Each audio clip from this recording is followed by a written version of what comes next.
The week before the college entrance exam, I specifically asked my parents to clear out 50 rooms in our hotel for my classmates to stay in for free, until the college entrance exam results came out. Our class monitor, Chen Yinyan, had performed terribly. She led the entire class in spreading rumors online, claiming that our hotel deliberately carried out construction work in the middle of the night to sabotage her exam performance. The post went viral.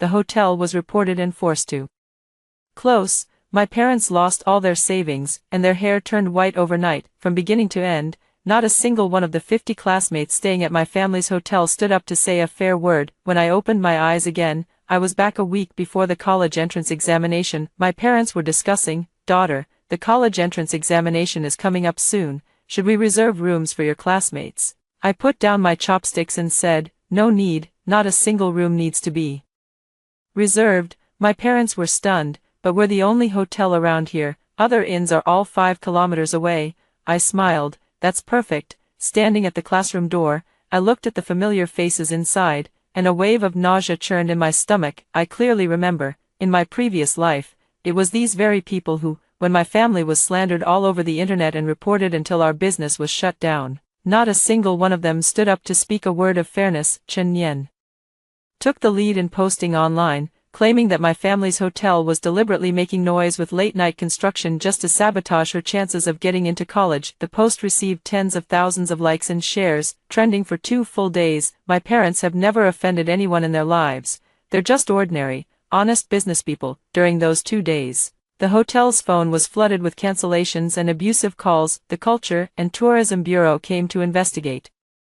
The Housing and Urban Rural Development Bureau came to measure noise, and some people even went to the hotel entrance to hold banners. My father's hair turned more than half white overnight, and my mother cried until her eyes were almost blind. In the end, the hotel was ordered to suspend business for rectification. Fines, coupled with refunds, compensation, and contract terminations, wiped out all of our family's savings. I pulled myself back to the present and walked into the classroom. The classroom was noisy, with students in small groups discussing the college entrance examination. Some were comparing answers, some were flipping through books, and others were talking about where they would go to play after the exam. I walked to my seat and sat down, hanging my school bag on the side of the desk. Zhao Xiaoma in the front row turned around and smiled at me. "Jiang Yu, have you finished your homework?" In her previous life, she stayed in the most expensive suite in my house. My mother specifically changed it for her, saying that girls should live more comfortably. Not only that, but she also ate free breakfast for 3 days. Later, when the internet was scolding me, she didn't say anything. I glanced at her but didn't respond. Zhao Xiaoma didn't mind my silence and turned back to continue chatting with the person next to her. Class monitor Chen Yinyan walked over to my desk. "Jiang Yu, you're here." I looked up at her. "Chen Yinyan, my good friend, we've been desk mates since the first year of high school. On weekends, I often take her to my house. My mom cooks delicious food for her, and my dad drives her home. I knew her family wasn't well off, so I always insisted on paying the bill." She said she had never been to a 5-star hotel, so I took her to swim and have a buffet at my family's hotel, without letting her spend a single cent. I thought we were friends, but she turned out to be the first person to spread rumors about my family. "What's wrong?" Chen Yinyan tilted her head and looked at me, a hint of confusion in her eyes. "You don't look well. Did you not sleep well?" "I'm fine," I said, my voice even. Chen Yinyan sat down next to me, put her school bag down, and then naturally leaned closer, lowering her voice. "Jiang Yu, where are you staying for the college entrance exam?" In my previous life, it all started with this sentence: "At my family's hotel," I said. Chen Yinyan's eyes lit up. "That's great, your hotel is only 5 minutes from the exam hall, so you don't have to wake up early. I'm so envious of you. You don't have to spend any money. Didn't the school arrange accommodation?"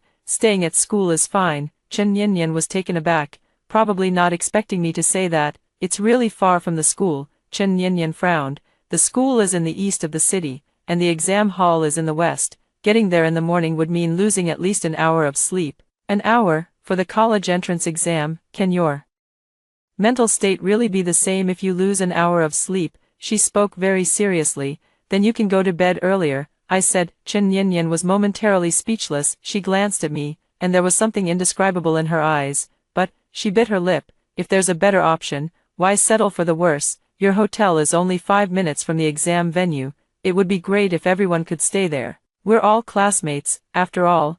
we should help each other out, let's help each other out. I'm all too familiar with this phrase. In my previous life, it was this very phrase that made me feel I should lend a hand, as the class monitor's best friend, and with my family owning a hotel, why wouldn't I help? I helped, and then, the class bell rang. I didn't answer Chen Yinyan. I stood up directly and walked to the other side of the podium with my textbook. I found an empty seat in the back row and sat down. Chen Yinyan looked back at me. I lowered my head and opened the textbook. The Chinese teacher walked in and began explaining the key points for writing essays. I didn't listen to a single word. My mind was filled with those images. Anger and resentment burned like two fires in my chest all morning. Whenever I look up and see those familiar faces, I am reminded of their silence online. 50 faces. I look at each one, memorizing them one by one in my heart. Not a single person stepped forward. The bell rang for the end of school at noon, and the classroom instantly erupted into chaos. Some people packed their bags, some arranged to go to the cafeteria, and some discussed what would be on the afternoon exam. I slowly packed my things, not in a hurry to leave. As expected, the complaints began. This is so annoying. The dorms the school arranged are in the east of the city, and the exam hall is in the west. We have to get up at 6 in the morning, losing an hour of sleep. It was Li Siyuan speaking, a boy sitting in the third row. He slung his school bag over his shoulder, his voice loud enough for the entire classroom to hear.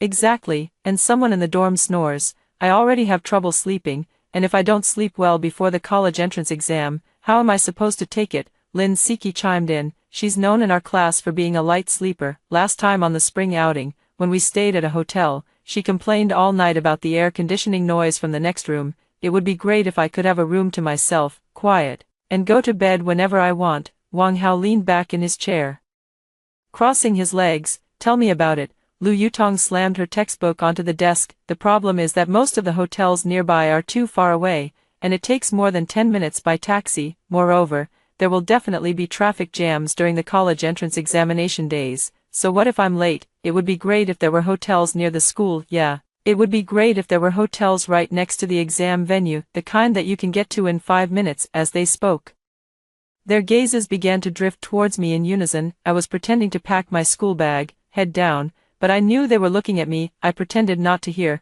zipped up my bag, and walked out through the adjacent aisle. A murmur of whispers came from behind me, but I didn't look back. As I walked out of the classroom door, I heard Zhao Xiaoma say, "What's wrong with Jiang Yu today? She looks so pale. Did she not sleep well?" Then came Chen Yinyan's voice, soft and gentle. "Maybe it's the stress from the upcoming college entrance exams." Listen, how considerate. I tugged at the corner of my mouth and quickened my pace as I headed downstairs. The cafeteria was crowded, so I got my food and found a corner to sit in. Eating alone felt a bit strange. I used to eat with Chen Yinyan all the time, sitting face to face, chatting while we ate, as if we had endless things to talk about. Now that I think about it, how much of those endless conversations was her laying the groundwork, and how much was her scheming? I took a bite of rice, chewed it a couple of times. It had no flavor. In my previous life, when did I start being nice to my classmates? It was probably during the sports meet in my first year of high school, when I brought homemade snacks to share with everyone, and they all said they were delicious. That feeling of being liked by everyone was so good that I started habitually being nice to everyone, treating people to meals, giving birthday gifts, buying everyone coffee before exams, and having classmates over to play on weekends. My parents didn't stop me, they even supported it, saying that classmates should help each other. It's precisely because of this that they took it for granted that I should help them this time too. But the problem is, I've always been the one helping, and no one has ever helped me back. I helped for 3 years, and in the end, I didn't even get a fair word in return. After finishing my meal, I cleared my plate and took out my phone to call my mom. The phone rang twice before she answered, and my mom's voice was warm. "You, have you eaten?" "I've eaten, Mom." I leaned against the cafeteria pillar, lowering my voice. I wanted to ask, have the rooms at our hotel for the 2 days of the college entrance exam been booked yet? "They're booked." My mom's tone was cheerful. "You don't know, they were all booked as soon as they were released. All 50 rooms were booked." Lots of people called to ask. "I told your dad if we should clear out the staff dorms too, but your dad said forget it, don't disturb the staff's rest." 50 rooms, all booked. I was stunned for a moment, then couldn't help but laugh. In the previous life, these 50 rooms were made available for free to classmates. In this life, they have all been booked out at full price, not a single room left. "What's wrong?" My mom asked. Is your classmate going to stay? If so, I'll try to coordinate and see if there are any cancellations. No need, Mom. Don't save any rooms for them, not even one. My mom fell silent for 2 seconds, probably processing what I had said. After all, it's been 3 years, and she knows best what kind of person I am. Suddenly saying I don't need to stay, she must have found it strange. You really don't need to, she confirmed. I really don't. All right then. My mom didn't ask further. Study hard, but don't overwork yourself. After the exam, I'll take you out for some good food. Okay. After hanging up, I stood at the cafeteria entrance, basking in the sun for a while. I took a deep breath, then turned and headed back to the classroom. About 10 minutes later, the front door of the classroom was pushed open. I looked up and saw Chen Yanyan walk in, followed by Li Siyuan and Wang Hao. Chen Yanyan walked straight to the podium. Classmates, wake up, I have something to say. Those who were resting their heads on their desks gradually looked up, gazing at her hazily. Let me tell you all something. Chen Yanyan stood on the podium, regarding the accommodation arrangements for the college entrance exam. I just went to see our homeroom teacher, Mr. Zhang, and shared everyone's thoughts with him. She paused and glanced around the classroom. Teacher Zhang said, the college entrance examination is your own business. As long as you arrive at the examination room on time, the school doesn't care where you live. If you want to stay in a hotel, you can arrange it yourself. As soon as he finished speaking, the classroom buzzed. Some people's eyes lit up, some started whispering to each other, and some showed expressions of relief. However, Chen Yanyan changed the subject, her tone turning somewhat hesitant. As everyone knows, hotels near the exam venue are quite expensive. The cheapest ones cost over 300 yuan per night, and even those are small inns with poor conditions. Those with better environments cost over 500 yuan, and they are still 2 or 3 kilometers away. After saying this, she naturally glanced in my direction. Not just her, everyone in the classroom turned to look at me. I lay on the desk, my chin resting on my arm, staring at her expressionlessly. Jiang Yu's family runs a hotel, Chen Yanyan said with a smile, and it's right next to the exam hall, only a 5-minute walk. Everyone knows that Jiang Yu's hotel is a 5-star establishment with excellent facilities, costing over 1,000 yuan a night. She paused here. The classroom was silent for about 2 seconds, the atmosphere a little awkward. A hint of imperceptible embarrassment flashed across Chen Yanyan's face, but it was quickly masked by a smile. This is what I think. Her voice softened a bit. Nobody wants to sleep poorly during the college entrance exams. If there were better conditions, who wouldn't want them? Jiang Yu's family is so wealthy, and there are only 50 people in our class. Staying for 2 nights shouldn't be a big deal for her family, right? Yeah, Zhao Xiaoma was the first to chime in. Leaning forward from her seat, Jiang Yu, your family's hotel is so close to the exam venue, it wouldn't hurt for us to stay for 2 nights. We're all classmates, so let's help each other out. Exactly. Li Siyuan chimed in. Jiang Yu, you're always so kind to everyone. Could you help us out this time too? The college entrance exam is such a big deal. You wouldn't want to see us mess up because we didn't sleep well, would you? Wang Hao chimed in. That's right, Jiang Yu, your family isn't short on money. Think of it as doing a good deed. All the classmates will remember your kindness. Jiang Yu, you're the best. Could you just talk to your parents about it? Since it's empty anyway, why not let classmates stay? We're not staying for free. We can help promote it, like writing good reviews for the hotel and such. Exactly. We can advertise your hotel online. One sentence after another, everyone chimed in. As I listened to these words, the corners of my mouth slowly turned up. I slowly straightened up from the table. The classroom gradually quieted down,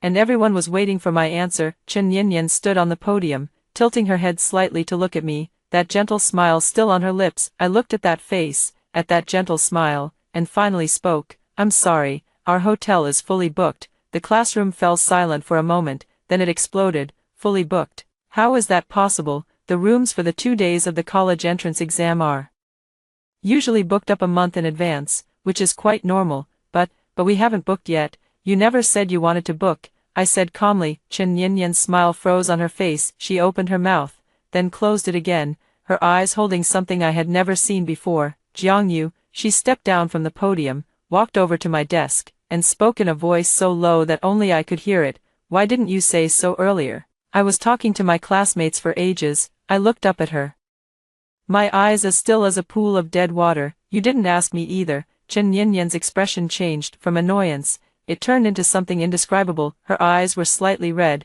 her lips pressed into a thin line, looking as if she were about to cry. Jiangyu, do you have a problem with me? Her voice carried a slight tremor. I feel like you've been avoiding me all day. No, you're overthinking it.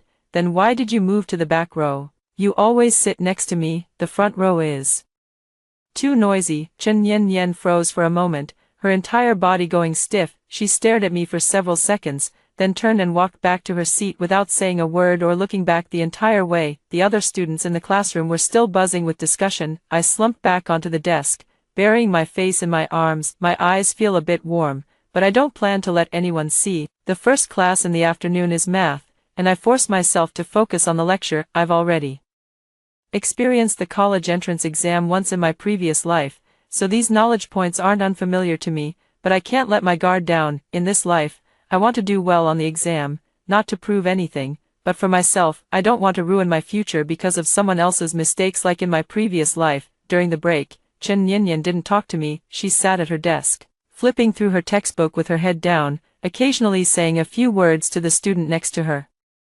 In a very soft voice, as if deliberately keeping her distance. I didn't mind. The last class before school ended was self-study, and our homeroom teacher, Mr. Zhang, came in. He is a middle-aged man in his 40s, with thinning hair, wearing a pair of thick glasses, and speaking in a slow, measured manner. Classmates, regarding the accommodation arrangements for the college entrance exam. Nian Nian came to talk to me about it this afternoon. Teacher Zhang stood on the podium and adjusted his glasses. My stance is that where you stay is your own choice, as long as you don't arrive late. However, I must remind everyone of one thing: don't cause trouble for your classmates. He said this while his gaze inadvertently swept over me. I lowered my eyes, pretending to look at my test paper. Jiangyu's family owns hotels, but that's their family business, so don't put pressure on her. She's 18 now, she should know better. The classroom fell silent for a few seconds, then I heard Zhao Xiaoma mutter softly, "We didn't say anything." Teacher Zhang ignored her and continued to talk about college entrance examination precautions. I looked at the densely packed formulas on the test paper,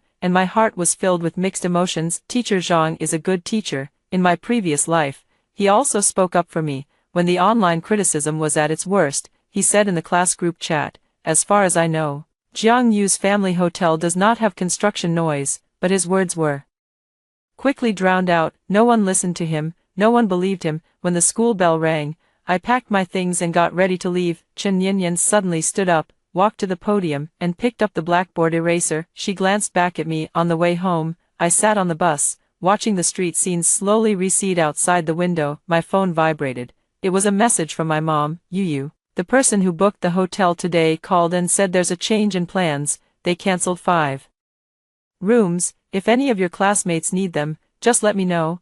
I stared at the message, silent for a long time. I typed a few words and then deleted them, repeating this several times, until I finally replied with just one word, "Okay." The next morning, I went to school as usual. When I reached the school gate, I saw a crowd gathered in front of the notice board, looking at something. I moved closer and saw a large handwritten poster pinned to the notice board: Gaokao Mutual Aid Group. Accommodation needs collection. The handwriting is beautiful, clearly Chen Yanyan's. Below, she listed a table, stating that students needing accommodation could register here, and she would help coordinate. Coordinate what? Coordinate whose hotel? I glanced at it and walked right past without stopping. When I entered the classroom, Chen Yanyan was already there, sitting at her desk and talking to Zhao Xiaoma. Seeing me come in, she lifted her eyelids to glance at me, then lowered them again and continued talking to Zhao Xiaoma. I've already contacted several hotels and negotiated a group discount, which is about 40% off the original price. However, the ones closest to the exam venue aren't willing to lower their prices because they have no trouble selling out, Zhao Xiaoma said with a worried expression. Even at a 60% discount, it's still expensive. 60% off over 300 is still over 200, and for 2 nights, that's over 500. My parents definitely won't be happy about it. There's nothing we can do about it. Chen Yanyan sighed. You can't just live on the street. I walked straight to the back row and sat down. This spot had a great view. I could see the entire classroom and the sycamore trees on the playground outside the window. Chen Yanyan glanced back at me, then turned away again. The morning class was uneventful. Everything was normal. The only unusual thing was that several people came to find me during the break. First was Zhao Xiaoma. Jiang Yu, she stood by my desk, holding a bag of chips. And spoke as she ate, are you sure your hotel has no rooms? I heard someone cancelled 5 rooms yesterday. Is that true? News travels fast. I don't know. I didn't ask. Zhao Xiaoma pouted. How could you not know? That's your family's hotel. My parents manage it. I just focus on my studies. Zhao Xiaoma was momentarily speechless, a half-eaten potato chip in her mouth, her expression a little awkward. She stood for 2 seconds, then turned and left. Then it was Li Siyuan. Jiang Yu, he leaned against the wall, hands in his pockets, looking very casual. I wanted to ask, could you save those 5 rooms that were cancelled at your family's hotel for me? I can pay, no need for them to be free, just save 1 room for me. I looked up at him. Li Siyuan, a boy, came from a well-off family and usually wore designer clothes. He could afford to stay in hotels. He just wanted to stay in the best hotels for the least amount of money. You can just book it at the front desk. You can also book it online. It's expensive online. Li Siyuan smiled. Isn't this about trying to pull some strings? You're the boss's daughter. Can't you give me a discount? Sorry, I can't make that decision. Li Siyuan's smile faded a bit. He looked at me for 2 seconds, said, all right, and then left. Next came Wang Hao, Lu Yutong, Lin Siki, one after another. The reasons vary, but the core is the same. Can it be cheaper? Can you save 1 room? Can you help out? I didn't agree to any of them. At lunchtime, I sat alone in a corner of the cafeteria, with a plate of braised pork ribs and a bowl of seaweed egg drop soup in front of me. The ribs were stewed until tender, melting in the mouth, but I didn't have much appetite. My phone vibrated again. This time it was my dad calling. Yu. My dad's voice was a little hoarse. Your mom said there were checkouts yesterday. Do your classmates want them? If so, Dad will keep them for them. No need. Dad, I put a piece of braised pork rib into my mouth and chewed slowly. Just sell them. No need to keep them. Really, no need. My dad confirmed once more. What if your classmates have nowhere to stay and it affects their college entrance exams? They're all classmates. If you can help, lend a hand. If you can help, lend a hand. That's just the kind of person my dad is. Always kind to others, never imagining that there could be such a thing as an ungrateful person in this world. In my past life, he gave the best room to my classmates and stayed in the employee dorm himself. And what was the result? The hotel was reported and forced to shut down. He was in his 50s, and his hair turned completely white overnight. Dad, they've already found a place to stay. Don't worry. That's good, that's good. My father sighed in relief. Then you better study hard. After the exam, Dad will take you out for a big meal. Okay. After hanging up the phone, I finished the rest of my meal, picked up the tray, and went to wash it. At the sink, I ran into a girl from the class next door. She didn't know me, but I knew her. In my previous life, she was one of the few people who spoke up for me online. What did she say again? It seems she said, I'm from the next class, and I also stayed at that hotel during the college entrance exam. I didn't hear any construction noise. Then she was cursed at hundreds of times. They said she was bought off, that she was lying with her eyes open, and that she was a paid shill hired by the hotel. A high school sophomore girl was so verbally abused that she deleted her account. I rinsed my plate, placed it on the rack, and turned back to the classroom. The first class in the afternoon was English, and I listened quite attentively. In my previous life, I did well in English, but in this life, I will do even better, not for others, but for myself. During the break, Chen Yinyan walked up to the podium again. Classmates, I have something to tell you. Her voice was more confident than yesterday, as if she were announcing something important. Among the hotels I contacted yesterday, one is willing to offer us a 50% discount, but it's a bit far from the exam venue, about a 20-minute taxi ride. A chorus of sighs echoed through the classroom. 20 minutes, that's too far. How much would the taxi cost? 2 round trips, plus the accommodation fee. It might be better to just stay at school. Yeah, and on the day of the college entrance exam, there's bound to be traffic. A 20-minute journey could easily turn into an hour. Chen Yinyan waited for everyone to quiet down before continuing. I also think it's a bit far, so I contacted another place. It's only 10 minutes from the exam venue, but it's more expensive. Over 400 a night even after the discount. Over 400, that's nearly 900 for 2 nights. That's way too expensive. Forget it, I'll just stay at school. Me too. Living on campus saves money and hassle. Everyone gave up one after another, and Chen Yinyan stood on the podium with a subtle expression on her face. Her gaze drifted toward me again, as if expecting me to say something. I didn't say anything. I lowered my head to work on the English test paper, the tip of my pen rustling on the paper. Chen Yinyan stood for a few seconds, then walked down from the podium and returned to her seat. Before school ended, the homeroom teacher, Mr. Zhang, came again. He stood on the podium, repeating the precautions for the college entrance exam, and finally mentioned the accommodation arrangements. I heard some students are making arrangements to stay at hotels. Teacher Zhang's tone was neither warm nor cold. Let me say it again, where you stay is your own choice, but don't cause trouble for others, especially don't cause trouble for classmates' families. Their hotels are businesses, not charities. After saying this, he deliberately glanced at Chen Yinyan. Chen Yinyan lowered her head, her bangs covering half of her face, making her expression unclear. After Teacher Zhang left, the classroom fell silent for a few seconds before Zhao Xiamao's voice rang out,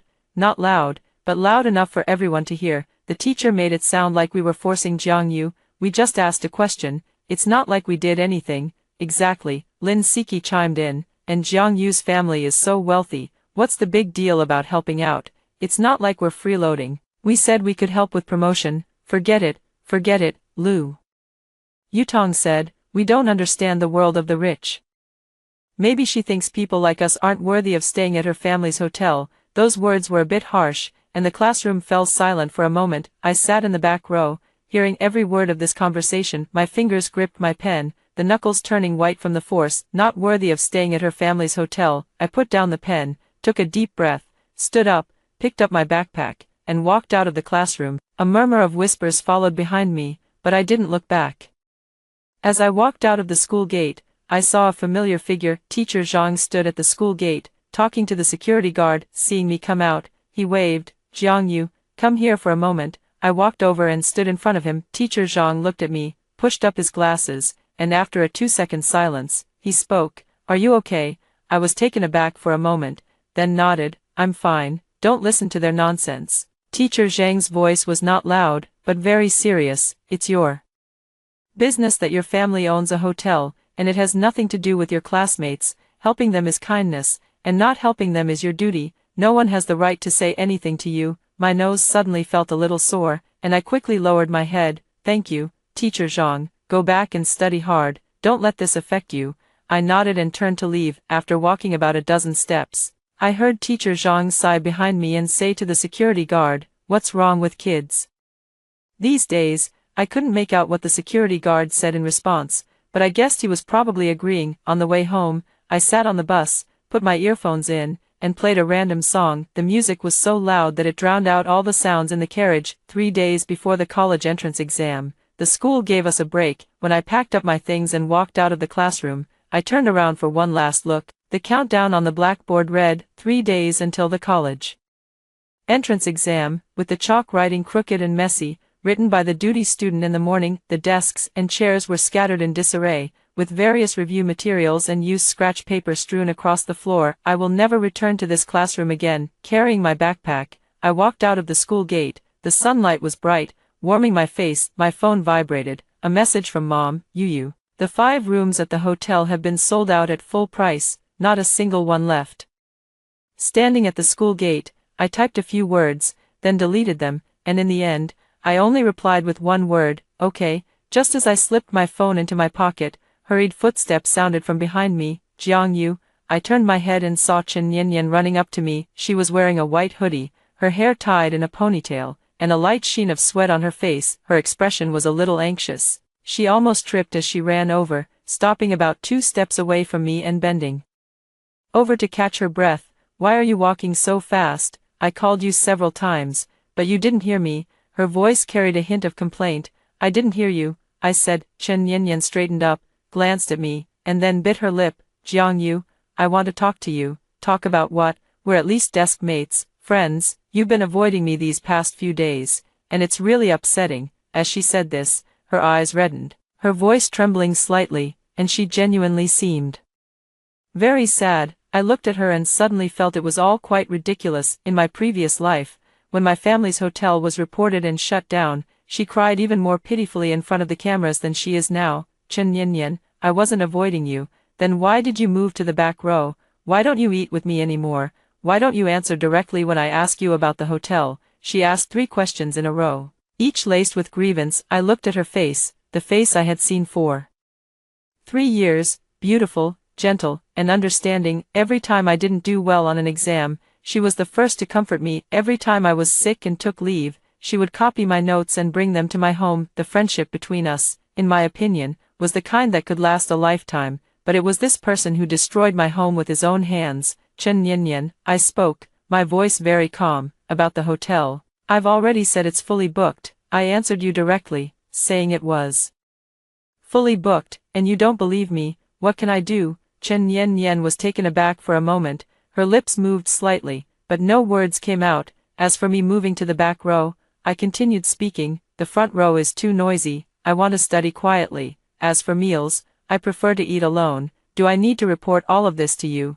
Chen Yanyan's face instantly turned pale. Jiang Yu, I didn't mean that, I just what? I interrupted her, you just think because my family is rich, I should let you live in 50 rooms for free. You just think because I'm your friend, I should fix everything for you. You just think if I don't help, I'm stingy, selfish, and don't deserve to be your friend. Chen Yanyan took a step back, and the tears in her eyes finally fell. I didn't think that way. I really didn't think that way.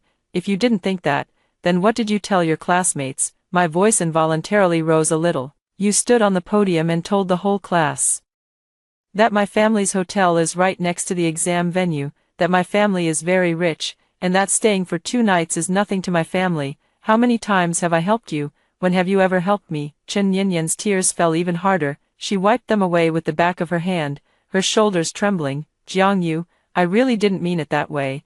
I just wanted to help everyone find a convenient place to stay, nothing more. If you wanted to help everyone find a convenient place to stay, why did you have to bring my house into it? Because your house is the closest. So what? So I should just do it for free. Chen Yanyan didn't say anything more, she just cried. A few classmates passed by on the roadside, seeing us talking, they slowed their pace, their eyes darting back and forth between us. I ignored them, adjusted my backpack on my shoulder, and turned to leave. Jiang Yu, Chen Yanyan called out from behind. I didn't look back. When I got home, Mom was cooking in the kitchen. She was wearing a floral apron, her hair casually tied back, and a smile on her face. She's always like this, smiling at me no matter how busy or tired she is. You use back, go wash your hands. Mom made you pork rib soup. I changed my shoes and walked into the kitchen, hugging her from behind. Mom was startled by my sudden embrace, and the spatula in her hand almost fell into the pot. What's going on here? It's nothing, I just wanted to hug you. My mom chuckled and reached out to pat the back of my hand. All right, go wash your hands, the soup is almost ready. I let go of her and went to the bathroom to wash my hands, then sat down at the dining table. My dad came out of the study, holding a stack of documents, with reading glasses perched on his nose. Yu, Dad will take you to the exam center on the days of the college entrance examination. No need, Dad, I can go by myself. It's not far. How can that be? The college entrance examination is such a big event. Dad must take you. My dad put the documents on the table, took off his reading glasses, and looked at me with eyes full of doting. I looked at his face and thought of him with white hair in my previous life, and my eyes immediately turned red. What's wrong? My mom came out of the kitchen with soup and was startled by my expression. Yu, what's wrong? Nothing. I lowered my head and blinked hard. It's the chili that's making me cry. My mom glanced at the untouched dishes on the table, fell silent for a moment, and didn't expose me. During the meal, my dad brought up the hotel matter again. Yu, are you sure your classmate doesn't need a room? The 2 days of the college entrance exam are definitely stressful. If they have to stay far away and can't rest well, it could affect their performance. I picked up a piece of spare ribs, put it in my mouth, and chewed slowly without answering right away. My dad is that kind of person, always thinking of others his whole life. Having run a hotel for over a decade, he has never once kicked out a guest for being unable to pay. One year, heavy snow blocked the roads, and hundreds of stranded travelers came down from the highway. While all the surrounding hotels raised their prices, ours kept the original rates and even provided free hot ginger soup and blankets. That incident later made the local news. When reporters came to interview him, my dad said to the camera, "It's tough being away from home. Such a good person, in his previous life, was pushed to a dead end by others. Dad, they'll arrange it themselves, you don't need to worry." My dad wanted to say something else, but my mom kicked him under the table. All right,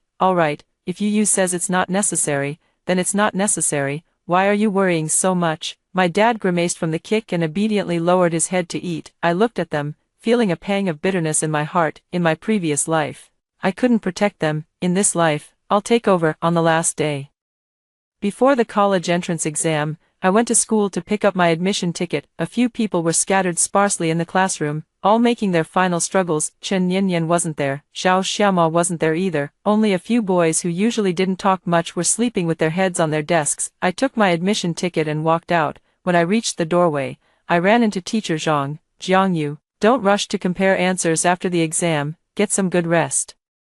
Got it, thank you, Teacher Zhang. Also, don't pay attention to those idle gossip, just focus on your exams. I nodded and walked out of the teaching building. On the playground, some people were playing basketball, while others were lying on the grass, basking in the sun. Everything seemed so normal that it felt as if the events of my past life had never happened, but I know they happened. I remember every detail. On the day of the college entrance examination, my dad got up at 6 o'clock. He wore a red t-shirt, saying it was for good luck. My mom also wore a red dress and put a red envelope in my school bag. It contained 66 yuan, which she said meant everything goes smoothly. I didn't know whether to laugh or cry, but I didn't refuse. The exam hall was indeed very close to home, only a 5-minute walk away. My dad insisted on escorting me, and since I couldn't persuade him otherwise, I let him. The entrance to the examination hall was crowded with people, students, parents, teachers, police officers, and volunteers,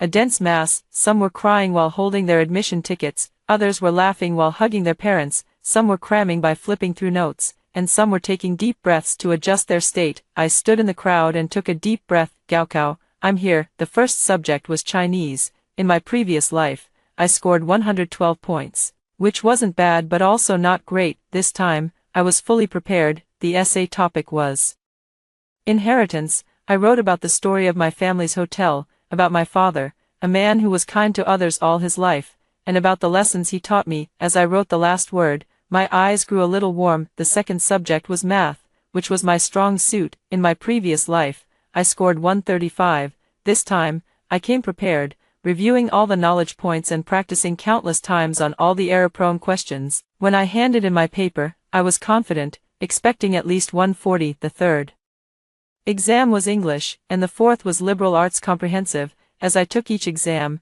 I felt more and more steady and smooth. When the bell rang for the last exam, I put down my pen, leaned back in my chair, and let out a long sigh. It's over, the college entrance exams are over. When I walked out of the exam hall, the sun was so bright that I couldn't open my eyes. My dad was waiting for me at the school gate, holding a bouquet of flowers, his eyes squinting into slits from smiling. He waved at me. Excited like a child, I ran over, took the flowers, and gave him a big hug. How did you do on the exam? He asked. Pretty good, that's good, that's good, my dad said, patting my back. Come on, Dad will take you out for a big meal. My mom popped out from the side, also holding a bouquet of flowers. Seeing that I had already hugged my dad's flowers, she shot him a slightly displeased glance. You sure are fast. My dad chuckled twice. Not daring to speak, I smiled and took my mom's flowers, putting an arm around her on the left and one on the right, and the family of 3 walked towards where we parked. After walking only a few steps,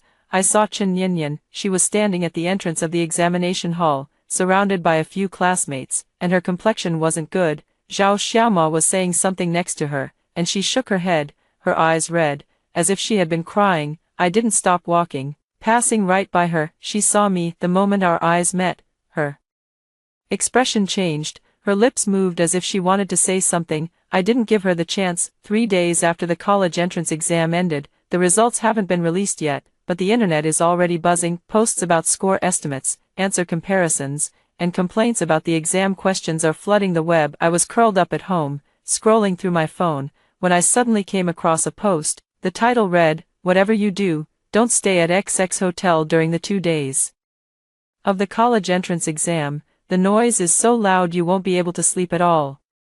I was stunned for a moment, clicked on it, and saw it was about my hotel. The poster's ID was unfamiliar, their avatar was a flower, and their registration date showed 3 days prior. The post read, "I booked this hotel before my college entrance exams, but they were doing construction every night after 10 p.m., the sounds of drills and hammering continued until 2 or 3 in the morning. I called the front desk 3 times to complain, and each time they said they would handle it, but the noise never stopped. The night before my exams, I only slept for 3 hours, and my mind was completely foggy during the test the next day. Everyone, avoid this place, do not stay here. There were already several comments below the post. Oh my god, this is too much. Construction during the college entrance exam. I've heard of this hotel. Isn't it a 5-star one? Is this the service you get at a 5-star hotel? Poor OP. Having the college entrance exam disrupted like this, I'd cry myself to death if it were me. Complain. Call 12345 to report them. Hotels like this should be rectified. I stared at the screen, my fingers trembling slightly. In my previous life, the post Chen Yanyan made was also like this, saying she was staying at my family's hotel and couldn't sleep due to construction noise in the middle of the night, leading to poor performance on her exam the next day. That post initially only had a few comments, but later someone screenshotted it and posted it on Weibo, where it trended and then spiraled out of control. In this life, she wasn't staying at my family's hotel. All the rooms in my family's hotel were sold to strangers, and she was staying somewhere else, but the post still appeared. It's just that the poster changed their ID and identity. I took a deep breath and clicked on the poster's homepage. There was only one post, no other content, 0 people followed, 0 followers. And even the avatar was the default flower, a standard zombie account. I took a screenshot and sent the post link to my dad. Dad, someone is spreading rumors online that our hotel is under construction during the college entrance exam period. The phone was answered instantly, and my dad's voice sounded a bit tense. What? Let me see. After about a minute, my dad called. You, I read that post. It's complete nonsense. There was no construction near our hotel during the 2 days of the college entrance exam. Even the city government had halted all projects, so how could there have been any noise? I know it's fake. Dad, don't worry yet. Not many people have seen this post so far, but if we don't handle it, it could easily spread. I'll contact the lawyer right away and have them take care of it. Okay. After hanging up the phone, I refreshed the post again and found that there were already more than a dozen new comments. Someone started to question. I also stayed at this hotel during the college entrance exam, and I didn't hear any construction noise. Then someone immediately replied, are you a paid shill hired by the hotel? I've seen this kind of whitewashing tactic many times. Someone else said, even if there was no construction, posting this kind of content is disgusting enough. Spreading such rumors during the college entrance exam, aren't you afraid of retribution? I read through them one by one, growing calmer with each line. In my previous life, when I saw these comments, my whole body trembled, and I cried so hard I could barely catch my breath. I desperately wanted to rush through the screen and explain myself to every single person who criticized me. This life is different. This time, I know exactly what to do. I opened the class group chat. After the college entrance exam ended, the class group chat was as lively as a vegetable market, with hundreds or even thousands of messages every day. Some were planning graduation trips, some were discussing teacher appreciation banquets, some were sharing funny videos, and some were posting their estimated scores. I scrolled up and saw a message sent by Chen Yanyan. I'm so annoyed. I feel like I totally bombed the math exam. I couldn't figure out the last part of the big question at all. More than 10 people replied below to comfort her. I scrolled up further and found a message from the day before the college entrance exam. Zhao Xiaoma had posted, Yanyan, which hotel are you staying at? Is it far from the exam venue? Chen Yanyan replied, I'm staying at a homestay, about a 15-minute taxi ride from the exam venue. It's a bit far, but there's no other choice.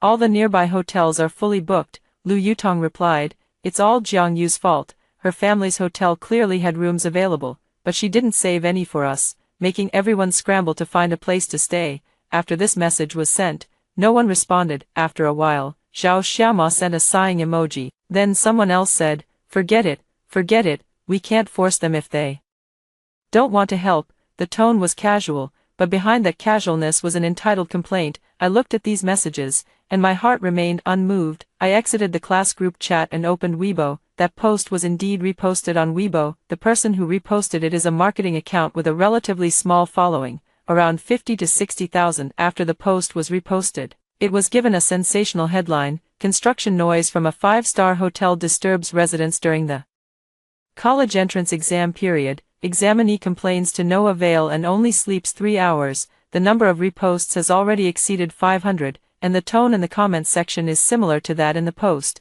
with everyone unanimously criticizing the hotel for being unscrupulous. I took a screenshot and saved it, then I sent a message to my dad. Dad, the post has been shared on Weibo, and the reposts have already exceeded 500. My dad replied instantly, I've already contacted a lawyer and am gathering evidence. Additionally, I've asked someone to check the surveillance footage near the area during the 2 days of the college entrance exam to see if any construction vehicles entered or exited. Are there any surveillance cameras? Yes, there are 2 cameras at the entrance of our hotel, facing both sides of the road. I've already had someone retrieve the footage from the 2 days before and the 2 days after the college entrance examination. It's very clear, with no construction whatsoever. I breathed a sigh of relief. Dad, don't rush to post it yet. Let's wait for the lawyer's opinion. Okay. Over the next 2 days, the post's popularity continued to soar. More and more marketing accounts have started reposting the story, with increasingly exaggerated headlines. Some even directly wrote that the 5-star hotel is putting profit over the lives of exam candidates, and the readership easily surpassed 1 million. The comments section has been completely overrun. Out of tens of thousands of comments, 99% are criticizing our hotel. The Cultural and Tourism Bureau called my dad's phone, speaking in a very serious tone, saying they would come to investigate. The Housing and Urban Rural Development Bureau also called, saying they would come to measure the noise levels. Everything was exactly the same as in the previous life, but this time, what was different was that the guests staying at the hotel did not remain silent. During the 2 days of the college entrance examination, our hotel was full of strangers, including students taking the exam and their parents accompanying them. One of the students posted a long article on Weibo, titled, I am a student who stayed at that hotel during the college entrance examination, and I want to tell the truth. The long post read, I came from out of town to take the exam and booked this hotel a month in advance. During the 2 days of the college entrance exam, I stayed here and didn't hear any construction noise. The hotel service was excellent. The front desk lady knew I had an exam the next day and specially prepared a box of milk and 2 pieces of bread for me, saying it was a complimentary breakfast. I don't know who posted that, but I can responsibly say that I stayed here for 2 nights, slept well, and performed normally in the exam. Please don't ruin a good hotel's reputation without evidence. After this long post was published, the comments section exploded. Another paid shill. How much did you get paid? The hotel's shills are really everywhere. Registered for only 2 days, clearly a newly created account. 5-star hotels are indeed wealthy, hiring paid commenters so professionally. That test taker was cursed at hundreds of times and angrily argued back in the comments section, I'm not a paid commenter, I'm just a guest who has stayed at this hotel, believe it or not. Then he was cursed at even more fiercely. I watched this farce, feeling an indescribable mix of emotions in my heart. In my previous life, not a single one of the 50 classmates staying at my family's hotel spoke up. In this life, a stranger staying at my family's hotel spoke up, only to be labeled as a paid troll. That's just how the internet is. People only believe what they want to believe. They needed a villain, a target for them to vent their anger. The person who posted the rumor gave them a target, and they shot all their arrows without hesitation. As for whether the target was truly bad, no one cared. The turning point occurred on an official account called Report on Construction Conditions Around the College Entrance Examination Venues. That's the official account of the Municipal Education Bureau. It doesn't update often and has only a few thousand followers, but on the 4th day after the college entrance exam, it posted a message regarding the recent online rumors about hotel construction causing disturbances during the college entrance exam. Our bureau has taken this matter very seriously. After verification, during the exam period, June 7th to 9th, we required all construction sites within a 2-kilometer radius of the exam venues to suspend operations. The hotel is located within the designated area, and no construction activities were found nearby. This is hereby announced. Once this announcement was released, the direction of public opinion began to shift. Someone started questioning the person who posted. The authorities have already stated there's no construction, so where did the noise mentioned in the post come from? Could it be a rumor? Oh my. Spreading such a rumor during the college entrance exam period is just too malicious, isn't it? Can the original poster come out and explain? At Flower, the post is still there, but the poster never showed up again. I clicked in to take a look and found that the comments section of the post had been overrun, filled with people calling the OP a liar. Someone dug up the registration time and IP address of this ID, and found That it was registered on the day the college entrance examination ended, with the IP address showing it was in a certain residential area in a certain city. Someone traced the IP address and found that the residential area was far from the examination hall, making it impossible to stay near that hotel. More and more people began to question, and more people started to dig into it. Finally, someone uncovered the real identity behind that ID, not Chen Nianyan. I stared at this result. Stunned, not Chen Nianyan. I searched through all the posts, all the comments, all the reposts, but couldn't find Chen Nianyan's name. She didn't post, didn't comment, didn't like anything, nothing at all. It was as if she had vanished. On the day the college entrance exam results came out, I was at home eating watermelon. The results were released at 3 p.m., and I was already in front of the computer at 2:58. My heart pounding fast. In my previous life, I scored 561, just barely passing the first tier university admission line. This life is different for me. At exactly 3 o'clock, I refreshed the page. Total score, 643, Chinese 126, Math 141, English 138, Comprehensive Liberal Arts 238. I stared at the numbers on the screen for 5 seconds, then let out a scream. Mom, Dad, the results are out. My mom rushed out of the kitchen, her hands still wet, her apron covered in oil stains. My dad rushed out of the study, one of his slippers falling off in the process.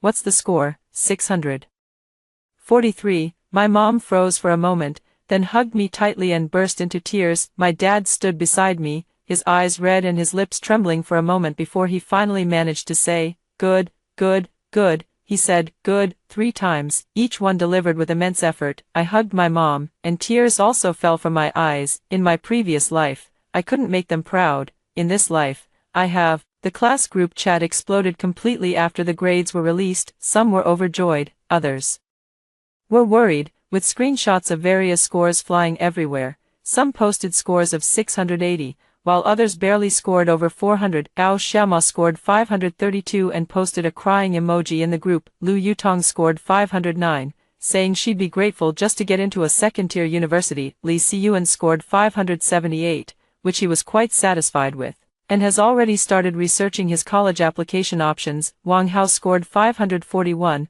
sent a sighing in the chat, and then went silent. Lin Siki scored 498 and directly left the group chat. I scrolled for a long time but didn't see Chen Nianyan post her score. She didn't post anything, but someone mentioned her in the group chat. "Nian Nian, how many points did you score?" "Yeah, Nian Nian, didn't you say you messed up the math exam before? How bad was it exactly? Come on, Nian Nian, say something." Chen Nian did not reply. After about 10 minutes, Zhao Xiao sent a message in the group. I just called Nian, but she didn't answer. A few more minutes later, Lu Yutong said, "I called too, and her phone is turned off." The group was quiet for a while, then someone started to guess, could she have really failed the exam? She said before that she didn't finish the last question in math, and she got several big problems wrong. That still wouldn't explain why her phone is off. What score did she get? No one knows. I want to know too. It's not because I care about her, but because I want to confirm something. In her previous life,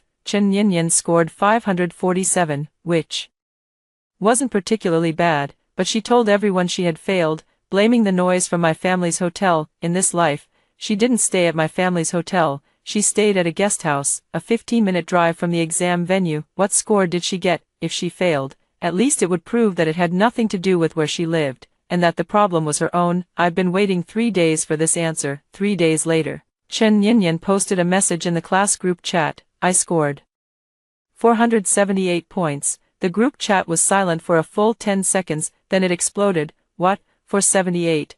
Nian, no way, you usually score above 550 on mock exams. What happened? Did you misestimate your score? Do you want to apply for a review? 478 points, nearly 70 points lower than in my previous life. I stared at the number, a complex feeling welling up inside me. She really did poorly on the exam, without the noise from my house, without the construction disturbances, without any external factors. She still did poorly, but I no longer cared. I left the class group chat. It wasn't a spur-of-the-moment decision, it's something I've been thinking about for a long time. I don't need to have any further contact with these people, they don't need my help, and I don't need their gratitude. We're even between us. Letting go feels more liberating than holding on. At night, as I lay in bed scrolling through my phone, I suddenly received a private message. It was from Zhao Xiaoma. "Jiang Yu, why did you leave the group chat today?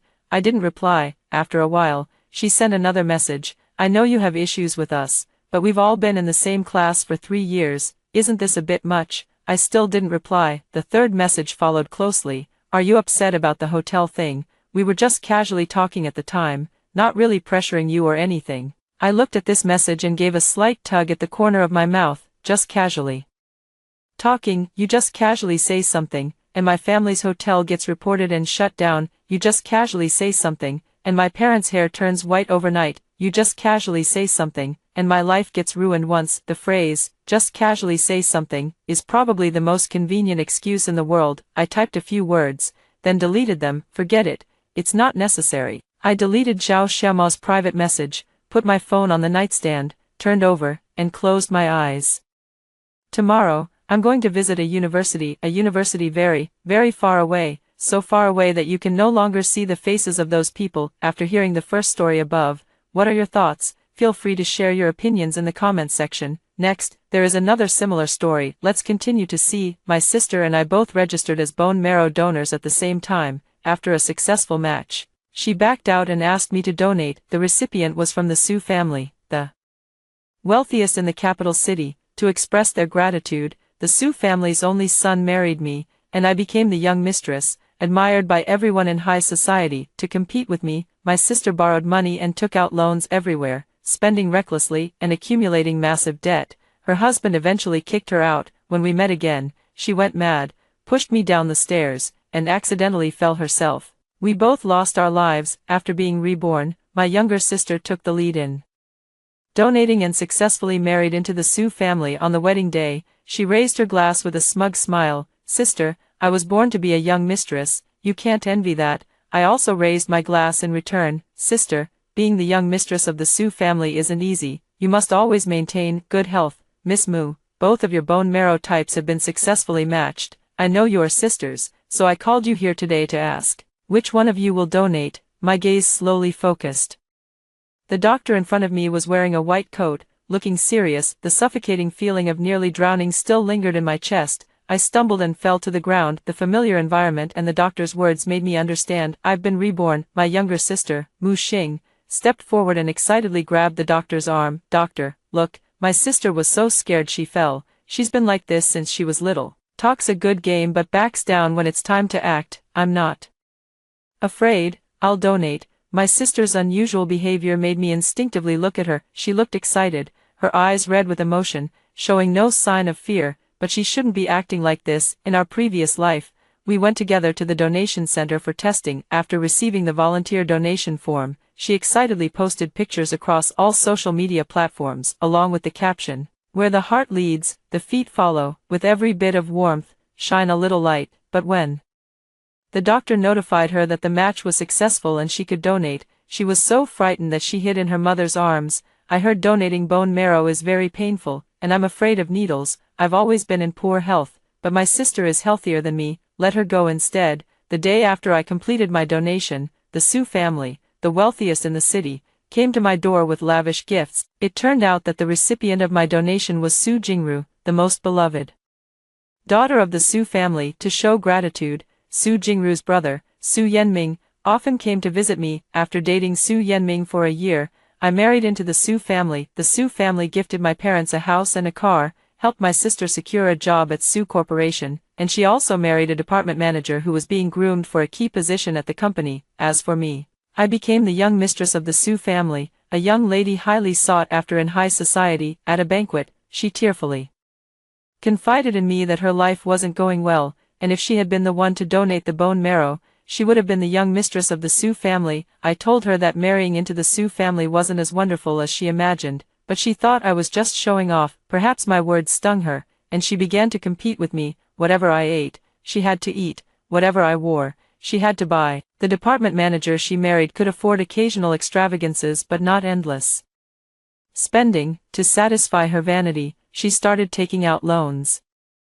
Loan sharks came to their home, frightening her mother-in-law into a heart attack. It was only then that her husband learned she had accumulated $1 million in debt. In a fit of anger, her husband divorced her, seized all the luxury items, and threw her out of the house penniless. My parents called me out, hoping I could help my sister repay her loans.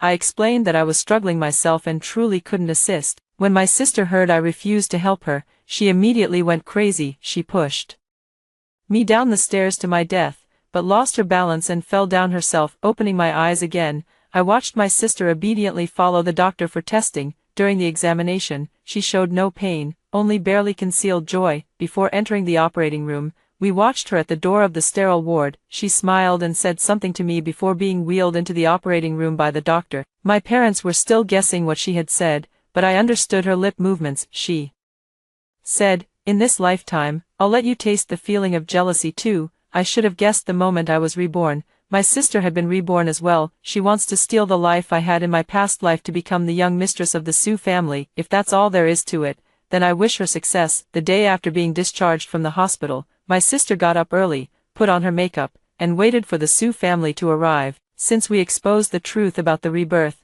we no longer bother pretending to have a fake sisterly bond. I was eating breakfast when she passed by and gave me a disdainful look. "I just got out of the hospital and my body is still weak. You should stay in your room today and not come out, so you don't pass your germs to me." I immediately put down my spoon and headed to my room, not wanting to finish the rest of my food. My sister followed behind me, strutting proudly. "You're quite sensible, knowing you can't afford to provoke me, so you hide away and be a quiet dog. If I'm in a good mood, I might even introduce you to the Sue family, so you can marry into a good household, but you're not worthy of a department manager. At most, you could marry a security guard. Marrying a Sue family security guard would still be a step up for you."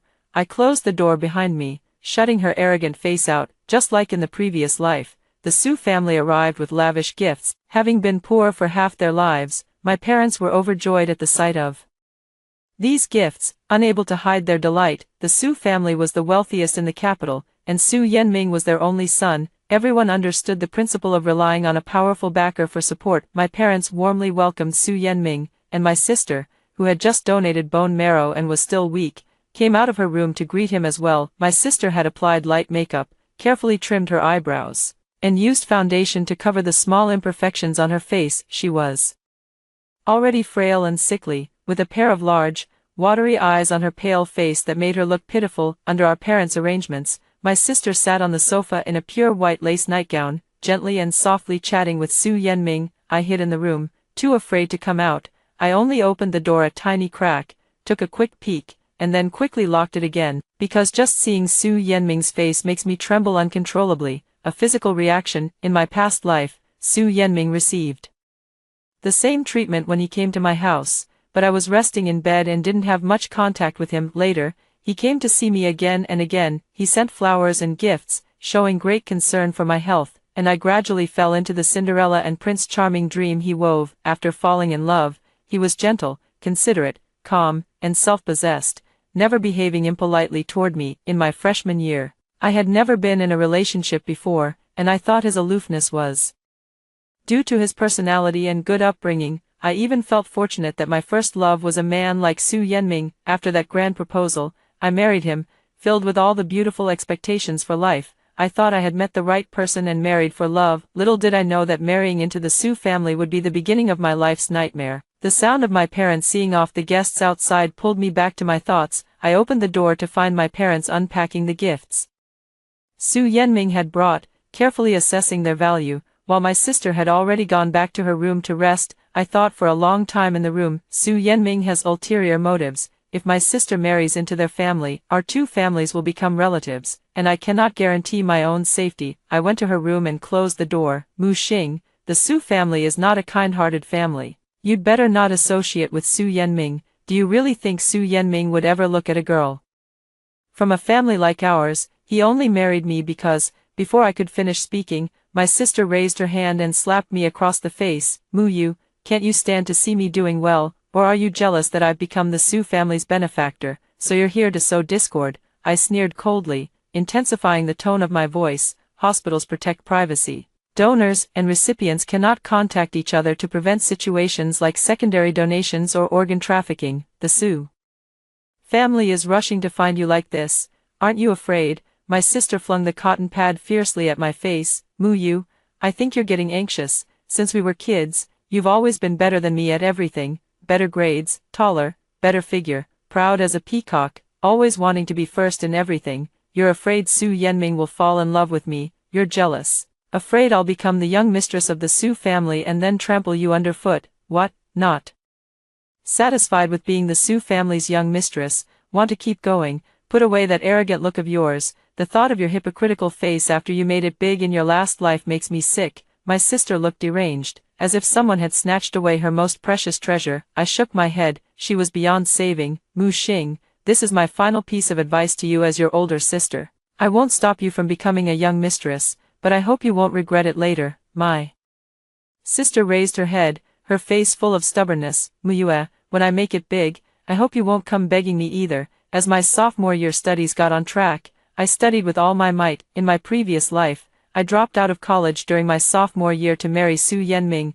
I had wanted to continue my studies, but Su Yenming said my major was unrelated to the Su family's business and would be useless. Su Yenming donated 2 buildings and some laboratory equipment to the school, and through a special approval from the university, I received my diploma. On the day I went to complete the graduation procedures, my major advisor tried to stop me from signing. Mu Yu, your academic performance is outstanding. The teacher hopes you can continue with your master's and doctoral studies. The school also needs talents like you. I gently pushed aside the teacher's blocking hand and confidently said to her, Teacher, the Su family has already paved the way for me. Yenming loves me very much, and I don't want to make him unhappy. The teacher's eyes were filled with disappointment. A woman must have her own career to stand firm in this society. This is true for ordinary families, and as a daughter-in-law of the Su family, one should hold oneself to even higher standards. Yet I was lost in the illusory world Su Yenming had created for me, completely forgetting the warnings of others. Only now do I realize how precious and insightful every word my teacher said back then truly was. I attended every class without fail, absorbing knowledge like a sponge soaking up water. Yet Mu Xing is immersed in love. I haven't seen her at school for half a month. In the early morning, while jogging and reciting English words, I heard a familiar voice calling my name, Mu Yu. I stopped in my tracks and instinctively turned around. Su Yenming was smiling and waving at me. Seeing the person approaching, that immense sense of suffocation enveloped me. Images from my past life kept flashing through my mind. In the dimly lit room, I was chained up, and Su Yenming, dressed in a suit, walked over and grabbed my neck. Mu Yu, why won't you listen to me? Why don't you take better care of your own body? A hand waved in front of my eyes. Muyue, what's wrong with you? I snapped back to reality, gasping for breath. Su Yenming stood before me with a gentle smile. You're Muyue, right? Muxing's older sister. I should have run, but the fear from my past life made my feet refuse to obey. I told myself that I had been reborn, that I wouldn't have to go through those things from my previous life again, and forced myself to stay calm. Yes, I am Mu Yu. May I ask what Mr. Su needs? Su Yenming narrowed his eyes slightly, looking me up and down. Why didn't I see you when I visited your home last time? There was no hint of affection in his gaze. He wasn't looking at me as a woman, but rather as if I were a commodity. Your body is in good health. I clenched my fists and scolded him sharply. What do you mean? Of course, I knew what he meant, but I had to be firm. He smiled. I mean no offense, I'm just curious. Mu Xing said you two are twins. I've heard that among twins, one is always a bit weaker while the other is stronger. It seems the stronger one is you. I cut him off. Mr. Su, if there's nothing else, I'll be on my way. I still have a class to attend. Just as I was about to leave, I saw Mu Xing running over from a distance. She flew into Su Yenming's arms like a little bird. Yenming, you came to pick me up. The paperwork is all done, let's go. Su Yenming affectionately patted her head, subtly pulling his arm out from her embrace. Remember in my past life, I also hugged Su Yenming with such joy and excitement. On the surface, he showed no change at all, stiff as a block of wood. After parting ways, I suddenly remembered I had forgotten to give him something. Chasing after him to the school gate, I saw him take off his suit jacket and hand it to his bodyguard. His eyes were filled with disgust. Take it away and burn it. Then he opened a bottle of mineral water and frantically washed his hands until they turned bright red before stopping. At the time, I thought he had gotten something dirty on his hands. Now it seems that the dirty thing was me. Su Yenming pointed at me. Mu Xing, I heard your sister's match was also successful. You can invite her over to play more often in the future. My sister's face instantly fell. She glared at me fiercely, tightening her grip on Su Yenming's arm once more, clearly asserting her claim. Sister, you haven't been home in a long time, so you probably don't know yet. Yenming proposed to me, and his parents are very satisfied with me. We're currently discussing the wedding arrangements. I forced a faint smile. Congratulations. After declaring her sovereignty, my sister took Su Yenming by the hand and turned to leave.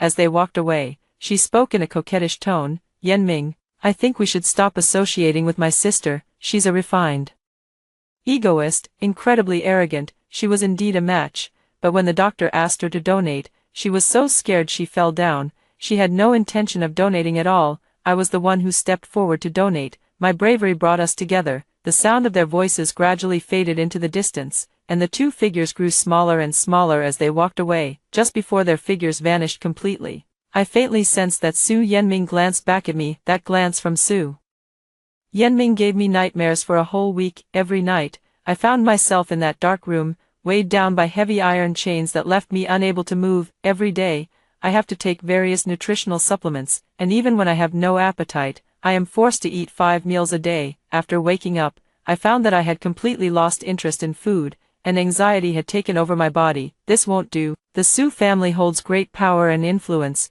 If they set their sights on me, I won't be able to escape at all. I gave up my major courses and started studying law day and night. During the day, I attended large lectures at the law school, and at night, I taught myself by searching for materials online. I also started a self-media account, focusing on the persona of a beginner learning how to switch majors to law. I went live on camera every day, set study plans, and studied together with the people in the live stream. My sister is preparing for a grand wedding, while I successfully changed my major during the transfer exam in my junior year. I finally became a student in the law school. I share legal knowledge on my self-media account, offering 2 hours of free consultation via live streaming every day, and quickly became a blogger with millions of followers. At my sister's wedding, relatives and friends all came to witness the ceremony. The aunts and uncles spared no effort in praising my parents. You're truly blessed to have twins, and both sisters are so accomplished. Mu Yu is now a major internet celebrity. She speaks up for women, offers free legal consultations, has received official commendations, and even made it into the newspapers. Mu Xing is even more remarkable. She married the wealthiest man in the capital and became a wealthy socialite. You too can enjoy the rest of your lives in comfort. My parents, basking in everyone's flattery, had flushed faces and couldn't have been happier. Dad even waved his hand grandly. Ah, I've loved them both since they were little, as long as they're happy. We don't ask for anything in return. I silently took a sip of water while sitting at the dining table. Love, happy. In my previous life, I found an opportunity to escape. When I returned home, I begged my parents to save me and asked them to help me call the police. My parents agreed to me verbally, but behind my back, they slipped sleeping pills into my food and sent me back to the Su family. I asked them why they did this. My mother avoided eye contact, yet her voice was full of conviction. Our family's big villa was given by the Su family, and they promised to arrange a job for your sister after she graduates. For your sister, for this family, even if you have to endure some grievances, you must bear it. Because of this escape, I was locked in a dark room, completely plunged into darkness. In my previous life, for my sister's sake, they told me to endure. If my sister had cried out to them for help, would they have told her to endure as well? After the ceremony, my sister came over with a wine glass to propose a toast. Everyone was uttering auspicious words, and she merely nodded in agreement. When it came to me, however, she raised her wine glass, her face beaming with pride. Sister, I was born to be a young mistress. You can't envy that. She leaned close to my ear, lowering her voice. Even if Yenming invites you to come over to our house, you are not allowed to come. Don't try to get anything from the Su family. Su Yenming is mine, and everything in the Su family belongs to me. To others, it looked like we sisters were embracing. Everyone was marveling at the deep bond between us sisters. I raised my glass and offered my most sincere wishes. Sister, being the young mistress of the Su family isn't easy. You must always stay healthy. Okay. My sister looked puzzled, not understanding why I was telling her to stay healthy, but it didn't matter. She would soon find out. Being the young mistress of the Su family is not an easy role to play. The joy brought by the wedding banquet lasts only a moment. The days and nights to come will be spent in torment. The wedding banquet was grand, and many relatives of the Su family attended. Su Jingru, as the groom's sister, naturally attended this grand ceremony. She wore a custom-made white gauze dress, her delicate face carrying a sorrowful beauty. I smiled at my sister and gestured for her to look toward a corner of the banquet hall. There, Su Yenming, usually aloof and reserved, was holding Su Jingru, his face filled with worry and his eyes brimming with deep affection, but my sister paid it no mind. They are biological siblings, don't use your dirty thoughts to speculate about their relationship. Jingru is the youngest daughter of the Su family, she has poor health, so everyone dotes on her. Yanming said that his relationship with Su Jingru is different from mine, and he told me not to overthink it. I raised the corner of my mouth. Yes, her feelings for Su Jingru are indeed different from yours. My sister frowned. What do you mean? Before I could say anything, a waiter from the banquet approached. Miss Mu, the young master is asking for you. My sister instinctively glanced towards Su Yanming. The tenderness in Su Yanming's eyes had vanished, replaced by a dark, sullen expression. My sister cleared her throat and shot a disdainful look at the waiter. Yanming and I are already married. From now on, don't call me Miss Mu. Call me young mistress. She lifted her large skirt and made her way through the bustling crowd towards Su Yanming. I followed behind, waiting to see the first big scene unfold. My sister had just run up to Su Yanming, but before she could jump into his arms, she was met with a slap from him. Who told you to give Jingru alcohol? Are you out of your mind? Mu Xing covered her face, her eyes filled with disbelief. Honey, what are you talking about? When did I give Jingru any alcohol? Mother, who had been greeting guests at the door, walked straight over upon hearing the commotion. However, instead of standing up for Mu Xing, she went to Su Jingru's side. Miss Jingru, are you all right? My Muxing didn't mean to. She turned and pulled Muxing in front of Su Jingru. Hurry up, apologize to Miss Jingru. Muxing was completely stunned, tears welling up in her eyes, unable to believe it. Mom, why should I apologize? On my wedding day, what's wrong with her? As my sister-in-law, offering me a toast as the bride. Then she turned to explain to Su Yanming. Honey, I really didn't know she couldn't drink. If she didn't want to, she could have told me. I didn't force her. Enough. Su Yanming interrupted Mu Xing's words. Mu Xing, I'm telling you, stay away from Jingru from now on. If I see you near her again, I'll... Before Su Yanming could finish his sentence, Su Jingru hid in his arms. Brother, don't get angry with my sister-in-law because of me. Today is your big day. The most important day of your life. Su Yanming lifted Su Jingru into his arms, his careful manner and pained gaze as if he were holding a fragile porcelain doll, but that look was reserved only for Su Jingru. When his gaze shifted to Mu Xing, it instantly turned into disgust and contempt. Who cares about some grand occasion? Let's go. The hall was filled with guests, and under the watchful eyes of everyone, Su Yanming carried Su Jingru away, leaving behind Mu Xing with her cheeks swollen and red from the slap. How could those in high society care about the feelings of a nobody from the lower class? They completely disregarded Mu Xing's dignity, openly discussing the incident of her being slapped right beside her. Yanming dotes on Jingru the most. She's the sister he raised from childhood. Su Jingru is a genuine young lady from a wealthy family. A pheasant flying up a branch thinks it can step on a phoenix's head. How laughable. I always said we shouldn't marry someone of such lowly status. She's foolish and doesn't even know how to work hard.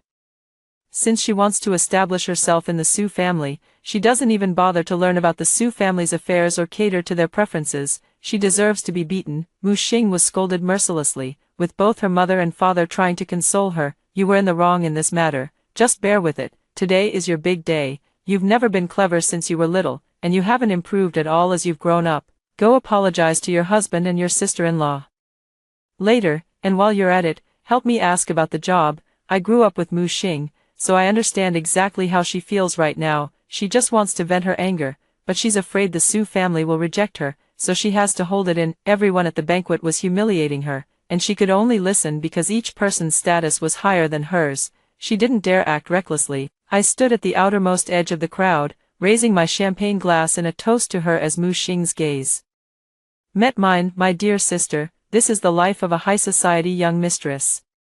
Even if your teeth are knocked out, you must swallow them along with the blood. Since Mu Xing got married, my parents' standard of living has risen to a new level. They are passionate about traveling, flaunting their affluent lifestyle on various social media platforms. With a second daughter who needs to be pampered and a son-in-law who requires constant appeasement, I, the eldest daughter who deliberately distanced myself, have been completely forgotten by them. My parents once tried to tempt me with high-value gifts, urging me to join them in currying favor with Su Yanming, but I firmly and harshly refused. Since then, they have viewed me with even greater disdain and have not contacted me for several months. But as time went on, my unease grew deeper, and I tried every possible way to save myself. I started streaming frequently, even pushing through the exhaustion of my studies to broadcast daily. While helping many women, I also gradually built up a following. I often joked that I might face retaliation, and my followers would respond that if I ever stopped streaming, it would likely mean something had happened to me,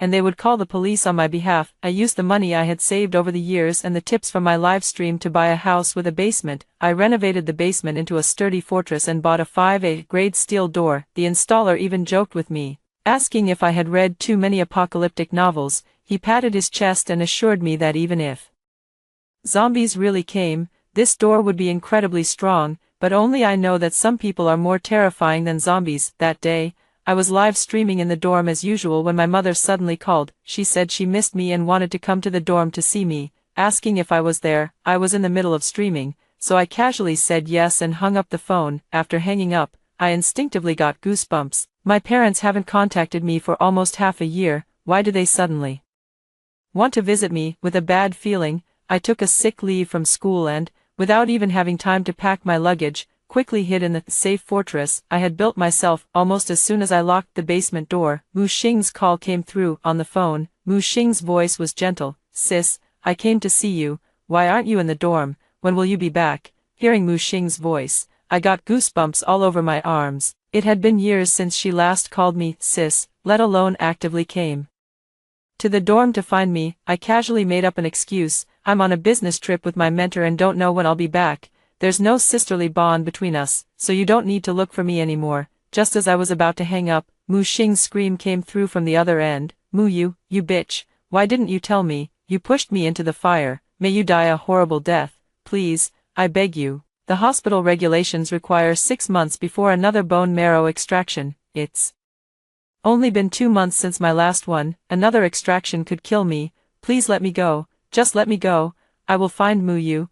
I will find her. Beep, beep. The phone call was hung up on the other end, and my phone also fell to the ground. It's starting again. What kind of love between a prince and Cinderella is there? Everything is just premeditated. In my previous life, when I married Su Yenming, I also thought I was the lucky one chosen by heaven. After getting married, Su Yenming was no longer as attentive as before. I tried to please him, hoping to restore our relationship to what it once was, but all my efforts were met with nothing but indifference. It was only later that I gradually noticed the changes in Su Yenming. She has no time to eat with me, yet she has time to watch the aurora and soak in hot springs with Su Jingru. The food I cook makes him lose his appetite at a glance, yet he can eat Su Jingru's burnt cookies without batting an eye. Every night, he goes downstairs to coax Su Jingru to sleep, using the excuse that she is in poor health and needs him to stay in the next room to watch over her. But several times, I've found him coming out of Su Jingru's room in his pajamas, only to change and go straight to work. Out of a woman's jealousy,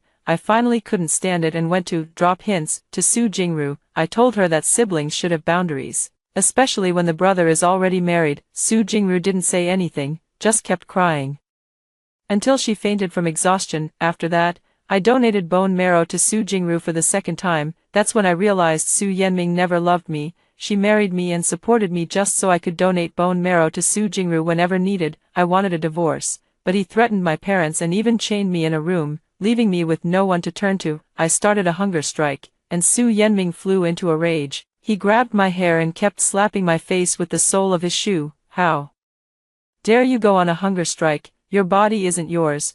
You're just Jingru's bone marrow storage container. If you don't eat properly, I'll have someone kill your parents and your sister." Since childhood, my parents have loved me more than my sister. Out of gratitude to my parents and guilt toward my sister, I didn't dare resist and endured all the torment. They gave me nutrient injections, force-fed me like a duck, and conducted weekly health checkups. If any indicator showed a problem, it would earn me a severe beating from Su Yenming. Afraid of injuring me elsewhere, he wouldn't hit any other part of my body, only my face, with his leather shoe. It was painful and humiliating. 6 months later, the third extraction took place, and after another 2 months, the fourth followed. Su Jingru's condition was getting worse and worse, and I almost died from excessive donation. In my memory, Su Jingru didn't get sick this quickly. Could it be that Mu Xing discovered their relationship earlier?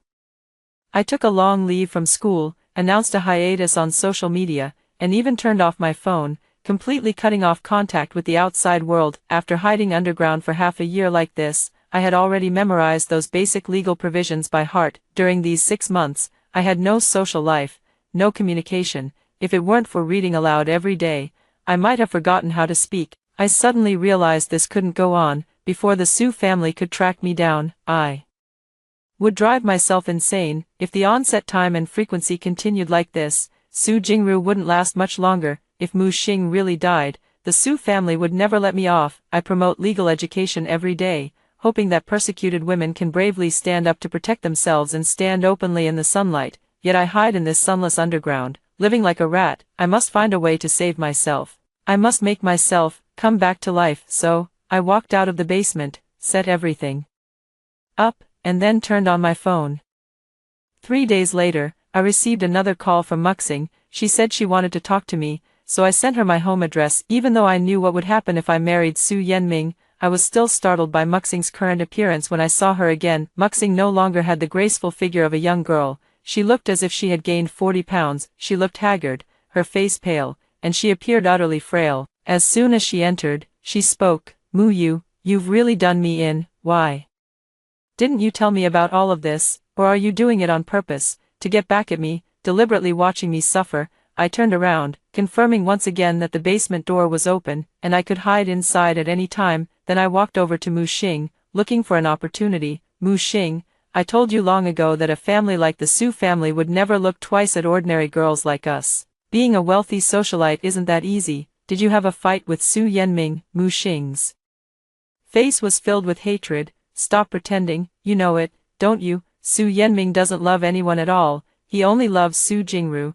I pretended to look surprised. What is it? Su Jingru is his own sister. What they're doing is incest. Mu Xing was taken aback for a moment, then burst out laughing. You didn't know, you actually didn't know, ha ha ha ha ha. Laughing and laughing, Mu Xing began to cry bitterly. Su Jingru is an adopted child in their family. The two of them are genuinely in love. They were originally going to get married, but Su Jingru suddenly fell ill and just happened to match my bone marrow. Through official medical channels, you can only donate once every 6 months. The Su family can't frequently demand donations, so they can only marry me into their home, secretly imprison me, and extract my bone marrow for Su Jingru to use. Thinking of the experiences from my past life, my whole body trembled. Beating and imprisonment are illegal. You can report it to the police, and I'll be your defense lawyer. Mu Xing's face turned pale, and with a thud, he knelt on the ground. Sister, I beg you, please save me. Got a chance, I rushed over and hugged her,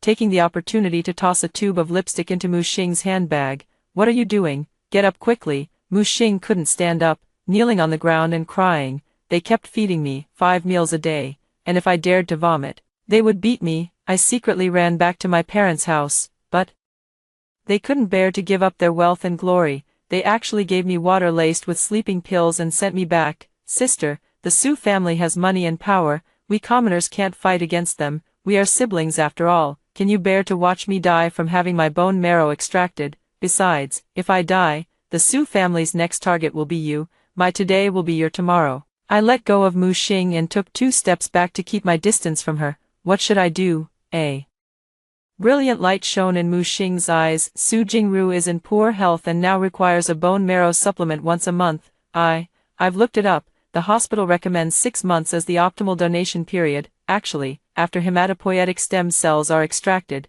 they can regenerate within 1 to 2 weeks. We'll take turns drawing lots. You draw once, then I draw once, so that means each of us gets a month off. The Su family has professional nutritionists and doctors, so there's no need to worry about health issues. They will recover quickly. Looking at Mu Xing's frail body, I couldn't possibly believe her nonsense, yet she kept on talking to herself. The Su family can give us endless money, we can buy whatever we want. You love being in the spotlight so much and enjoy live streaming. Su Yenming can set up an entertainment company for you, make you a star, and invest in you. You can be as famous as you want. I shook my head and stepped back, 1 step at a time. Mu Xing, what you're saying is utterly absurd. Do you realize that what the Su family has done is immoral and is challenging the bottom line of the law? Having money means you can do as you please, but you cannot act lawlessly. If we encourage this kind of unhealthy trend, then there will be no law to speak of in this society. Women already face enough difficulties in life. If everyone bows down to money, leading to the emergence of a black industry chain, how many more women will suffer? Persecution, we are human beings, not domesticated pets, not blood bags. We must live safely and with dignity. Your request is too outrageous. I can't do it. The only thing I can do to help you is to call the police. The slightly ajar door creaked open. Su Yenming, wearing gold-rimmed glasses, appeared at the doorway. His eyes gleamed coldly, his lips thin, as if the word heartless were carved on his face. Mu Xing, I gave you a chance, but you failed to convince your sister. He looked up at me again. Mu Yu, I gave you a chance too, but you didn't cherish it. With a wave of his hand, over a dozen burly men walked in from outside. Grab that woman, she's perfectly healthy, her bone marrow can be used directly. Seeing several people rushing over, I dashed downstairs and in a few steps, I rushed into the basement and locked the door. Outside, they hacked and chopped with knives and axes, but the door showed no reaction at all. I knelt on the ground, relieved that the door seller hadn't lied to me. Outside the door, Su Yenming was cursing. Mu Yu, don't even think about calling the police. I've already installed a signal jammer near your house, so your phone won't work. The lock expert is on the way. Even if you hide inside, I can still get the door open. If you come out now, I can give you a chance to atone. As long as you agree to let me extract your bone marrow properly, I won't lock you up. How about it? Having lived 2 lives, I wouldn't believe a single word Su Yenming says. Seeing that I remained silent, Su Yenming, furious and flustered, led the others up to the first floor. Su Yenming's curses and Mu Xing's screams echoed through the air. You useless thing, you've already gotten so fat, yet your physical data still doesn't meet the standards. You can't even donate stem cells to Su Jingru. What good are you, you useless piece of trash, you good for nothing. If Jingru has any problems, I'll make your whole family pay with their lives. Then, the sound of leather shoes striking flesh echoed, slap, slap, through the empty room. At first, Mu Xing was still screaming in agony, but after about 10 minutes, she fell silent. After that, Su Yenming ran to the basement like a madman and started kicking the iron door. Mu Xing is unconscious. If you open the door, I'll take her to the hospital. Aren't you a lawyer? Refusing to save someone in a life-threatening situation counts as intentional homicide. As soon as he finished speaking, the sound of the door being broken open rang out. Don't move, police, hands up, Su Yenming asked the person next to him. Didn't you install the most advanced model jammer? How could she still make a call? Before he could finish speaking, the police rushed over and took Su Yenming and several bodyguards away. Once I was sure it was safe, I opened the basement door and was escorted outside by the police. As I walked into the living room, I saw medical staff performing CPR on Mu Xing. Her face was already swollen and battered, covered in so much blood that she was almost unrecognizable. Several doctors shook their heads and covered her body with a white cloth. At the police station, after giving my statement, I saw Su Yenming standing boldly outside the window of the interrogation room, smiling at me. I grabbed the female officer taking my statement and screamed frantically, "Why is he here? How is he okay?" The female police officer gritted her teeth. Looking utterly helpless, the opposing lawyer presented a report claiming the other party has mental health issues and requested bail. I shook my head frantically. He doesn't have mental health issues, he's perfectly normal. He's lying. The policewoman comforted me. He can't hurt you anymore. You have to trust us, trust the law. A month later, I was escorted by the police to the courthouse. On the eve of the trial, I saw my parents. My mother approached and slapped me hard across the face. It's all because of you, you troublemaker. If you had agreed to donate bone marrow to Miss Jingru, Muxing would never have died. If Muxing hadn't died, our lives wouldn't have turned out like this. You offended the Su family, and they took back the house and car they gave us. Those luxury stores claimed the gold cards the Su family gave us were forged, and now they're suing us to repay the money. Your father and I are in debt for 10 million yuan. Hurry up and apologize to the Su family, then donate bone marrow to Miss Jingru, and marry into the Su family in place of Muxing. I rubbed my stinging cheek and thought for a moment. This slap wasn't even 1/10,000th as painful as the one Su Yenming gave me in my past life. Parents who've pushed me away in both lifetimes. I'm better off without them. I looked at them and said calmly, Mu Xing has already been tortured to death by Su Yenming. Are you planning to let me be tortured to death too? After both daughters are dead, will you have another one to send to them for torture? What you should do now is to become witnesses, accuse Su Yenming, and seek justice for Mu Xing. If you won't help, then forget it. Just consider both your daughters dead. With that said, I entered the courtroom with my defense attorney. The Su family hired the best lawyer in the industry to fight this case, and they firmly denied the accusations regarding Mu Xing's death. They were sisters who turned on each other. Mu Xing was killed by Mu Yu. Mu Yu had a crush on me, but I fell in love with Mu Xing. Not only did she encourage my sister to sow discord in our relationship at my wedding, but she also repeatedly tried to seduce me. Mu Xing went to find Mu Yu, hoping to ease the tension between the sisters, but Mu Yu, consumed by jealousy, ended up killing Mu Xing. He also fabricated a lot of evidence, intending to frame me. My defense lawyer produced a USB drive. Your Honor, I have a piece of evidence here that I request to be played in court. The moment the video from the USB drive started playing, Su Yanming and his entire legal team were stunned, their eyes wide with shock. In the video, Mu Xing accused me of harming her, while I spoke of how I had once advised her not to marry into a wealthy family. Mu Xing tearfully revealed the inappropriate relationship between Su Yanming and Su Jingru, and then cried about how Su Yanming had imprisoned her, beaten her, and forcibly extracted her bone marrow against her will. Then, Su Yanming appeared at my home, uttering threatening words to me. Finally, Su Yanming slapped Mu Xing hard with the sole of his shoe. In the footage, Mu Xing had already lost vital signs, but Su Yanming continued to assault him with the shoe. It wasn't until the police broke down the door and the doctor's efforts to save him proved futile. I stood up and began to speak slowly. The perspective of this surveillance footage is my living room. Before I could finish, Su Yanming shouted frantically, "It's fake. This is AI generated." I replied, "This is not just a video, but a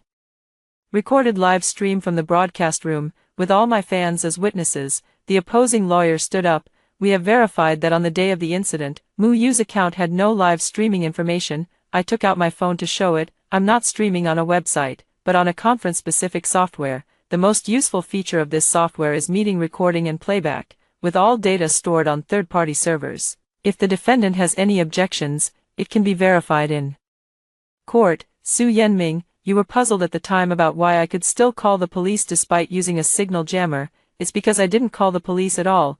It was the cyber police detecting your illegal activity and automatically alerting them. Su Yanming had already tried blocking signals in his previous life, but I am no longer the Mu Yu from that past life. The first thing I did after coming out of the basement was to have someone relay the network cables and install cameras on the walls. Ordinary cameras connect via Wi-Fi, but all of my cameras are connected via network cables, completely unaffected by signal jammers. By live streaming on the conference software, I can verify the authenticity of the video at any time, leaving no room for the other party to slander me. Additionally, I want to say, stop using mental health issues to evade responsibility. The video clearly shows that the defendant, Su Yanming, was lucid and coherent. Deliberate murder is deliberate murder. A lawsuit dragged on for half a year, with the defendant Su Yanming attempting to use mental illness as a defense. While awaiting the verdict, the Su family once again pressured me to drop the lawsuit. Not only did I refuse to withdraw the lawsuit, but I also blurred the surveillance footage from my home and had a third party posted online. The exposure of Su Yanming and Su Jingru's illicit affair, along with their coercion of the victim into donating bone marrow under the pretext of marriage, caused a huge uproar in society. The Su family's stock plummeted to its lowest value overnight, and competitors seized the opportunity to pour fuel on the fire, exposing their market manipulation, regulatory violations, and other commercial illegal activities. The Su family was too busy dealing with their own troubles to have any time to threaten me. With the pressure from the Su family gone, someone online came forward with a real name expose. Her daughter was also deceived by Su Yanming in the same way, leading to her death. One piece of evidence after another was submitted, and Su Yanming was sentenced to death in the first trial. On the day of the verdict, I saw Su Yanming. In his previous life, he was always impeccably dressed in a suit, without a single wrinkle on his clothes, but now, he was wearing prison clothes, with shackles on his hands and feet, clanking as he walked. Seeing him so disheveled and unkempt left me momentarily dazed, and I couldn't help but wonder if the Su family had found a stand-in. It wasn't until Su Yanming's eyes caught sight of me that he instantly transformed into a frenzied lion, baring his claws and teeth at me. "Mu Yu, you despicable woman, why didn't you just obediently donate your bone marrow? Why, my Jingru is dead." Jingru is dead. I looked at him coldly. "Do you know, every day people die because they can't find a suitable bone marrow match." Su Jingru was adopted by the Su family. The Su family's money allowed her to enjoy the best medical conditions and the highest priority for bone marrow matching, which was already a great fortune. Everyone has their own fate.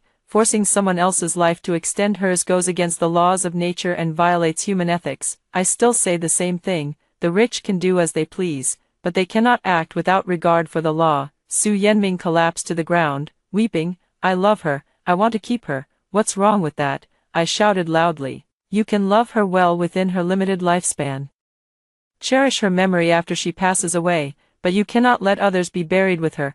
But now it's fine, you can personally be buried with him. On the day Su Yenming was executed by firing squad, the Su family announced bankruptcy and entered debt restructuring. My parents also received a compensation payment from the Su family for Mu Xing, as ordered by the court. With my help, they appealed against the unsubstantiated violations and sold off the luxury items. Mu Xing's compensation just covered the remaining debts. I gave them the keys to the house with the basement. This house is for you to live in. There's still some compensation money left from Muxing. You have hands and feet, you can work and live a good life. Father lowered his head. Xiaoya, we were wrong, we shouldn't have. I turned and left, not even wanting to hear an apology. I will never forgive them. 6 years later, I participated in a legal education variety show as an outstanding lawyer representative. Facing the camera, I bravely told all female friends, when facing unfair treatment at work, domestic violence in marriage, or societal stereotypes imposed on women, we must bravely take up legal weapons to defend our rights. We were meant to live under the brilliant sun,